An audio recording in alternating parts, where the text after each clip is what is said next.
So I'm excited today to be talking about, you guys already saw the slideshow, right?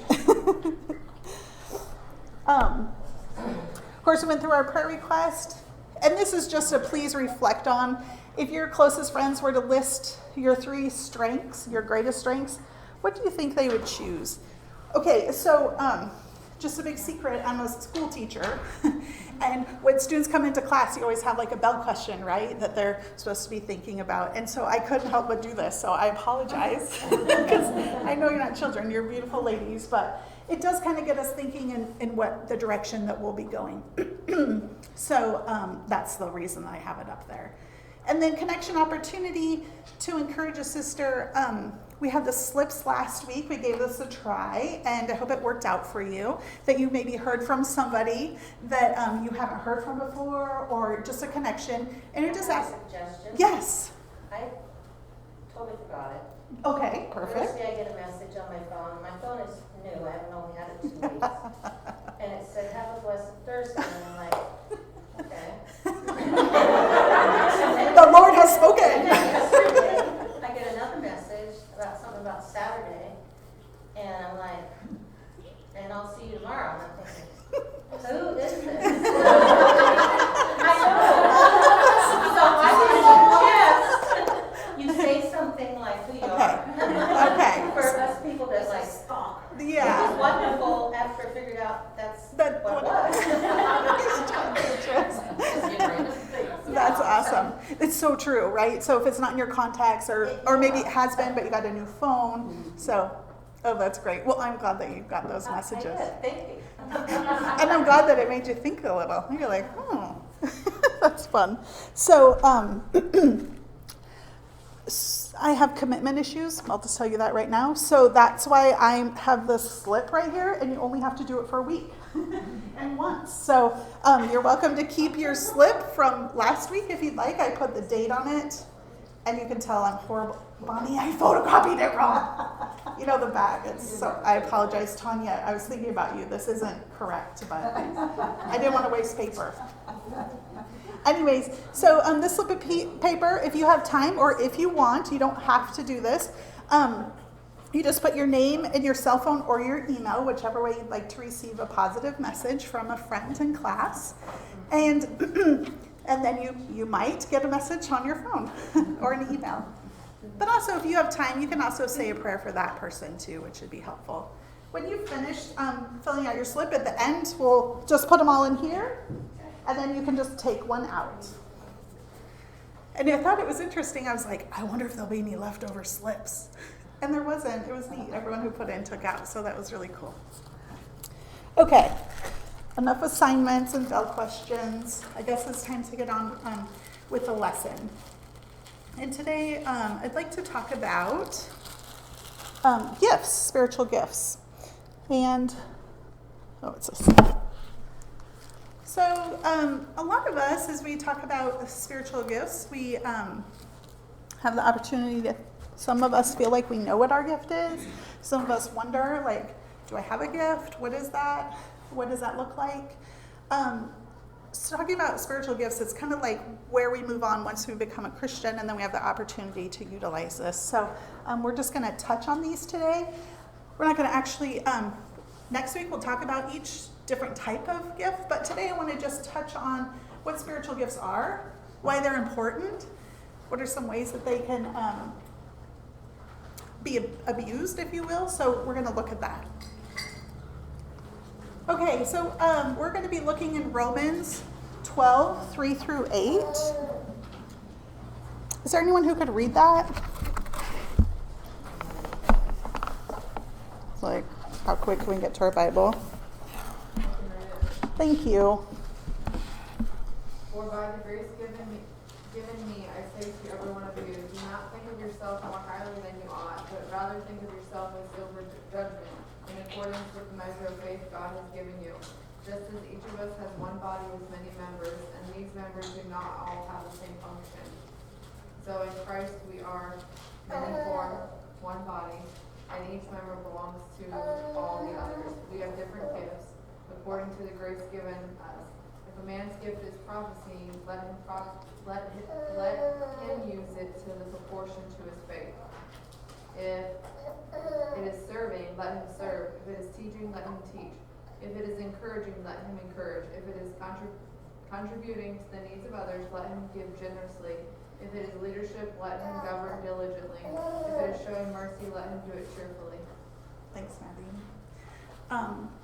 So I had the opportunity to be in the Romans class, and this was a section that we went through. So I'll be pulling from Charles Spear's lesson that we did is where I'm pulling from to get a lot of this as well. But the reason that I'd like to talk about spiritual gifts is I think that we have an opportunity in our church, within our ladies' ministries, to help serve. And you know what service looks like to somebody looks like something totally different to somebody else. Okay? So I remember when my 3 boys were super busy, and I'm sure you guys all remember them too. You know, serving for me was being right in my home and taking care of my children, right? And sometimes it looks so different where it happens and what it happens. But as my boys have gotten a little older, I've had the opportunity to branch out a little bit. So that's kind of where I'm looking, in the direction I'm looking, is as we have the opportunity to serve, what are our gifts and how can we use those to serve others, right? And think back, Chris was here a couple weeks ago, and we talked about our different types of leadership, but we all have an opportunity to serve. So that's why we'll look at these a little bit closer. So say that I call on Kim's table, and there's a green Post-it there on your table. Actually, it's right on the flowers, and there's a verse on there. And can I just this is super funny, because Laura, you picked up a verse. There was a young man in here helping me put these on the table. So he saw me write Matthew, and he's like, "Can I put my name on the table?" So little Sean. It was so sweet. So he thought we were just putting people's names on the table. So but that's why it says Sean on there.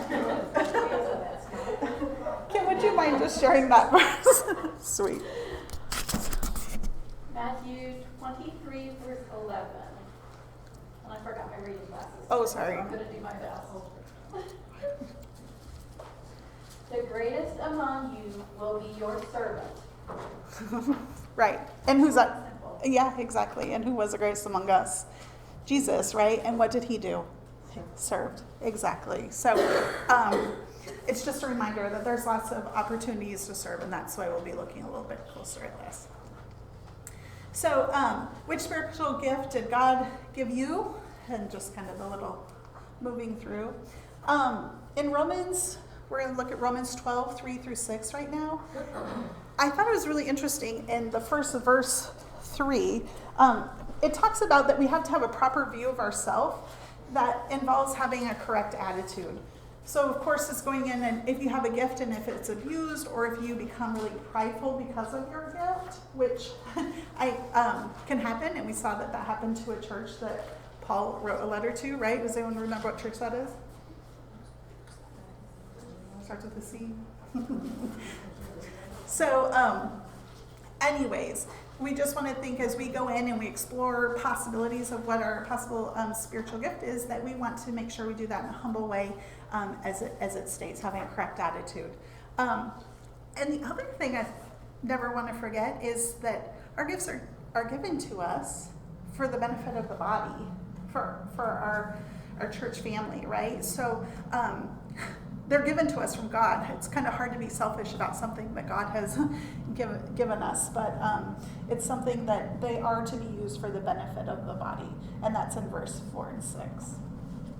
Sorry, Tony, I feel like I'm in your way, but okay. It kind of goes in 1 Peter 4:10. It says, each one should use whatever gifts he has received to serve others, faithfully administering God's grace in various forms. So gifts are not merely to be held, but they must be used. How often do we get a gift and it just sits there unopened? At my house, that doesn't happen. But a gift is something that is given to us. And so gifts and talents we just want to touch on that a little bit. Gifts and talents are two different things, right? I might have a natural talent for something. Say I'm really athletic, I'm sure you can imagine that. And I might have a talent to play tennis. But a gift from God is something different, and we'll get into that. And it said there are no ungifted Christians. So we don't have an excuse that, oh, I don't have a gift, sorry, I'm out, peace out, right? Like that's my way to fall away from that.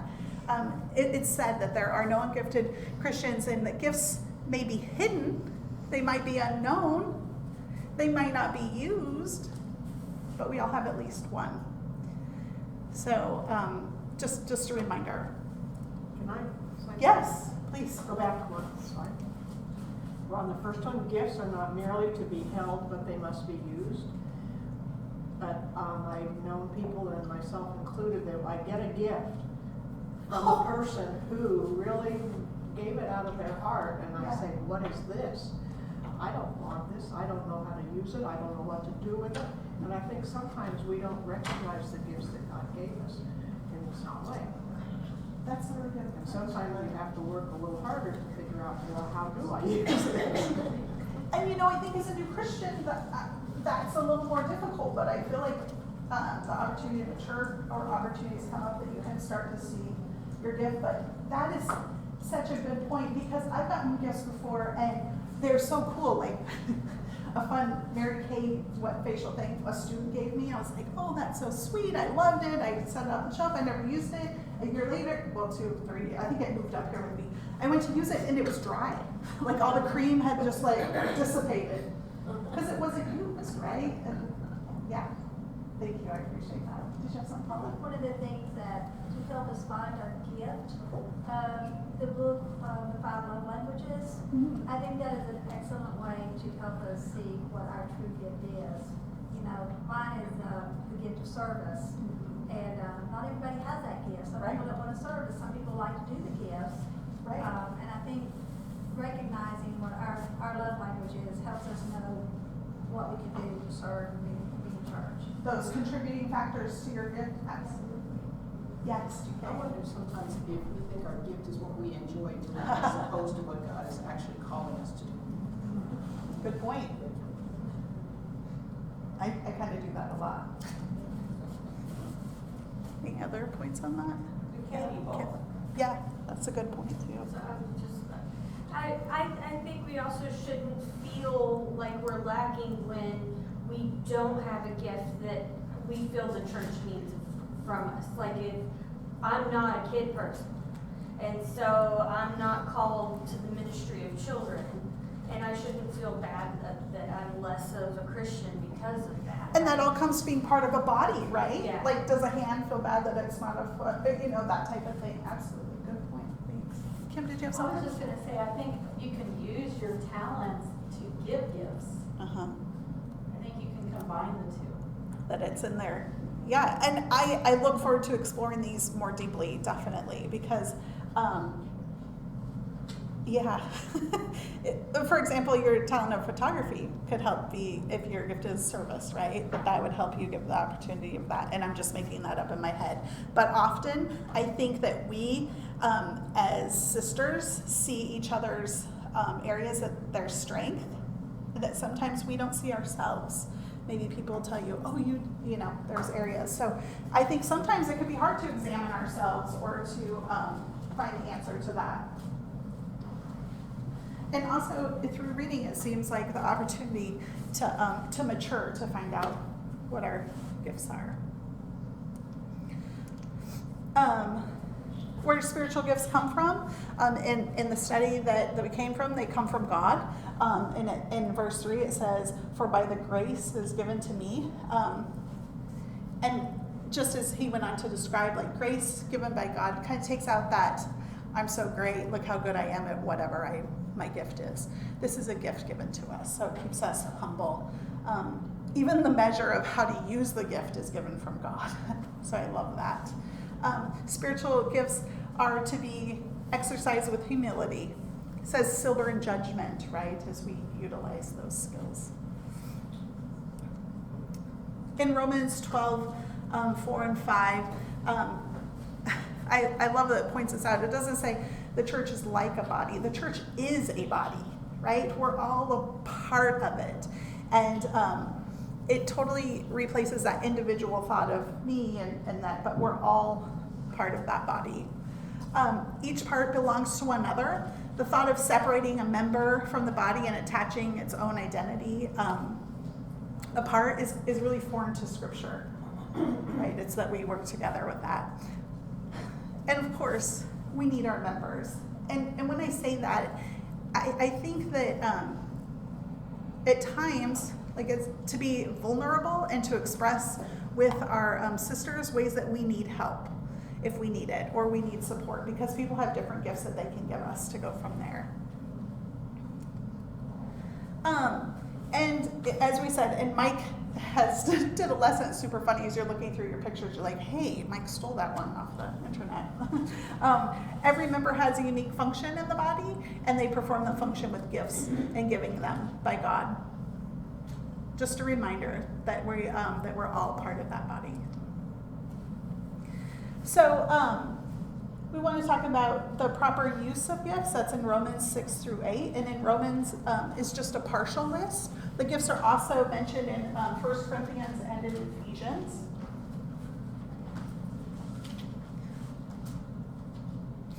And I love the part in Peter where it talks about that we use our gifts to serve others. It's just something I wanted. And that we use it to build up the body in love. And when we say serve others, I mean, that could be your sweet baby, right, in your home, wherever that's at. And I thought this is, of course, our spiritual gifts. It goes on in 1 Corinthians that says, gifts are stewardship from God, and a steward must be faithful. So we think of the talents that were given to the three men, right, and what they did with one went and it prospered, one went and it prospered a little bit, and the one just buried it, right? So we want to think of what we want to do as being stewards of our gifts to utilize them. I just put this in here. I thought it was interesting, the original word, and it goes on to say that stewardship is administration, the management of a household and affairs, so taking care of your household and affairs.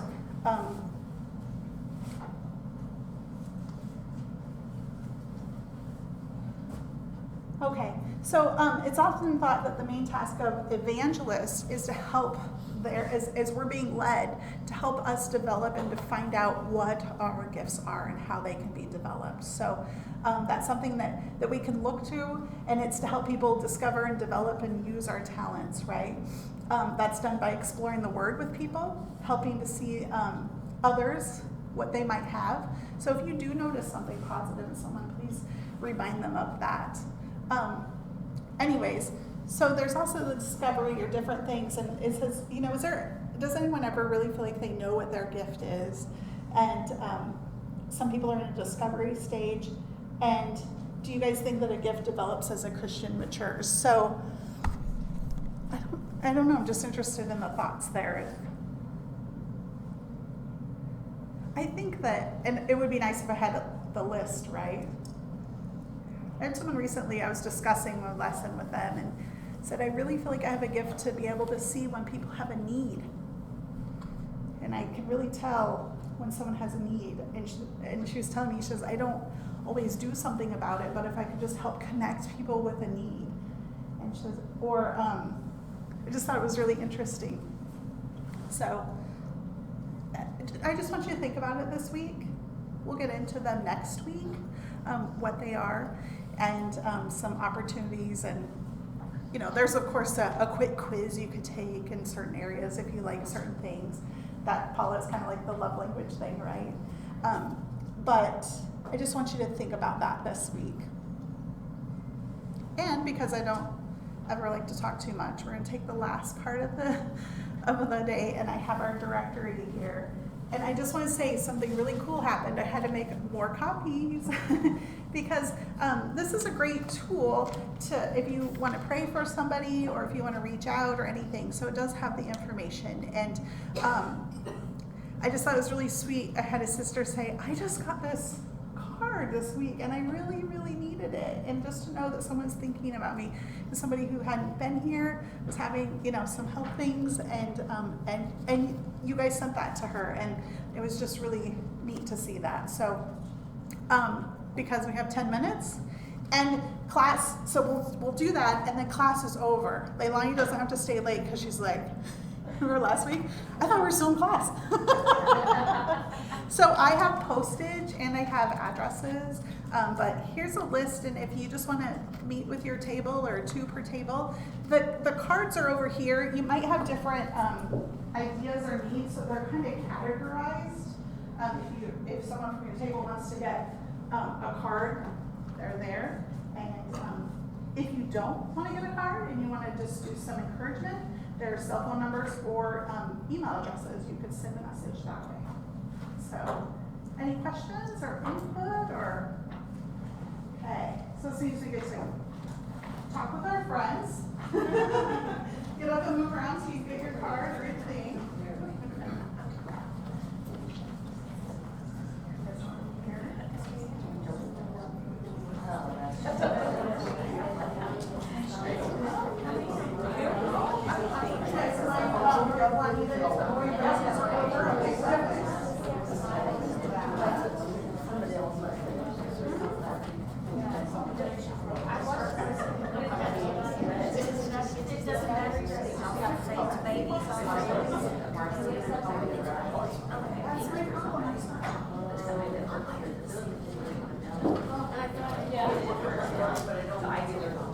Oh, I love it. Okay, perfect. That's tomorrow.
So, ladies, we have, sorry, I forgot about this opportunity, that we have a sister among us who serves, and just asked for a second to make an announcement. Oh, okay.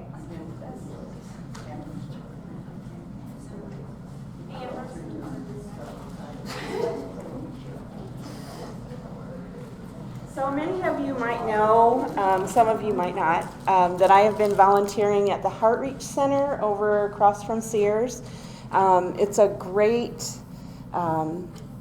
organization, nonprofit, that helps in so many ways. It used to be what they call a crisis pregnancy center, but it's evolved into parenting classes and pregnancy testing, ultrasounds, counseling, and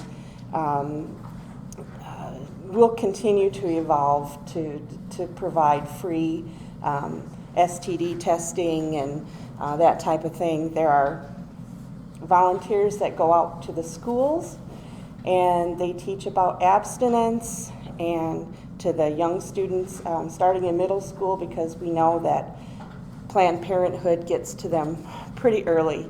And so we want to make sure these kids know that there's alternatives for them, and they have a choice to make at a young age to commit themselves to abstinence.